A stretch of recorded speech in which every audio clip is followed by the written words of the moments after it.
Hey, fourth grade student musicians, welcome to the Romantic Period. Hey, quick question. Do you know a composer that actually started in the classical period and yet was also a very good Romantic music composer? If you said Ludwig van Beethoven, give yourself a pat on the back because Ludwig van Beethoven was a composer that kind of did a musical bridge from the classical period, nice, orderly, organized music, simple phrases, easy to remember, and then moved into the Romantic period where you've got more people in the orchestra, more bigger voices, all kinds of cool stuff. As you know, he started losing his hearing towards the last part of his life too, age 26 through 52, and I think that probably had a lot to do with the raw emotion that was in him as a music composer. All right, enough about Ludwig van Beethoven. We're here for the Romantic period, which covers a lot more than just that German composer. So let's look at this Romantic period. And so basically, you'll click on this, and you will see these composers come up. And just to give you a little bit information about each of these composers. Richard Wagner is from Germany. If you've ever heard the da da da da da da da da da da da da da da da, yeah, it's not just a Toyota Tundra commercial or whatever those Toyota cars they're trying to sell. It also happens to be Richard Wagner's really cool music cycle, and it's really great stuff. Edvard Grieg is from Norway. If you've ever heard in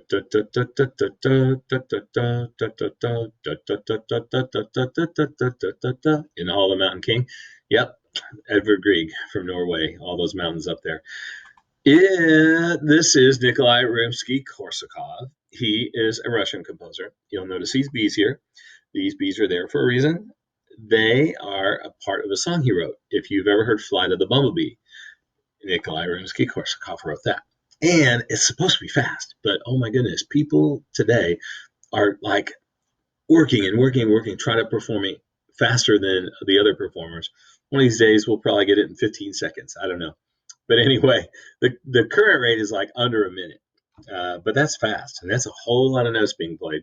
Flutes play it, tubas, trombones. Oh my goodness, YouTube is full of people trying to play Nikolai Rimsky-Korsakov's Flight of the Bumblebee. Anyway, great composer. He did more than just Flight of the Bumblebee, by the way. He did a lot of great orchestral pieces and individual solo instrument works.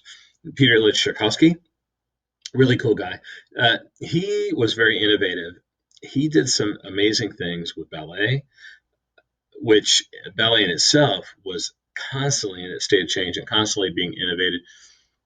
Dancers were being asked to be more physical and show more physicality in their movements, which changed so much in the ballet world. But he wrote two or three pieces in there and did some great things. There were some musical instrument creations that were actually created by him, especially in the Nutcracker. There was a really cool musical instrument called the celeste that we'll talk about sometime. That was created by him, and it was all shrouded in secrecy. It was actually created in Paris and had to be moved by night to Russia, to where Mr. Tchaikovsky and his orchestra were able to use it during the premiere performance of the first ballet, The Nutcracker. You've probably seen it. It's been played a lot here in Northwest Arkansas. You may have performed in it if you're a dancer or ballet. Anyway, great stuff there. He also did this really cool thing with the 1812 Overture where he actually used real cannons, although he did not shoot cannonballs at the audience. He just used the sonic boom, so the gunpowder and the cannon itself during the performance of those songs. All right, we'll talk more about Tchaikovsky later. The other part, I think I went to Romantic Period Composers 2, and this one's kind of in a newspaper style format. I thought that was kind of cool. Quaver put that together. This talks about Frédéric Chopin. He was born near Warsaw, Poland, so I'm assuming he was of Polish descent. And then he passed away in Paris at the age of 39. Spent a lot of time there, and I think that's probably one of the reasons why a lot of people consider him a French composer as opposed to a composer from Poland. But he wrote so many songs, he didn't even have time to name them. He just gave them numbers. So that was kind of cool. Tchaikovsky, we talked about him. They talk a little bit more about him in this section here. Johannes Brahms, this guy was kind of cool. He's from Germany, and I learned more about him in high school and college than probably anywhere else because I performed a lot of his songs, German songs, Lieder, is what they called him. And I also performed some instrumental music he's done. I think I even performed the only symphony he wrote, which took like 23 years to complete. Anyway, great composer. Music is very memorable. It's fun to listen to. Other composers, Richard Wagner, we talked about him already. Sergei Rachmaninoff, another Russian composer, really amazing composer. Franz Schubert, a German composer, and Hector Berlioz from France.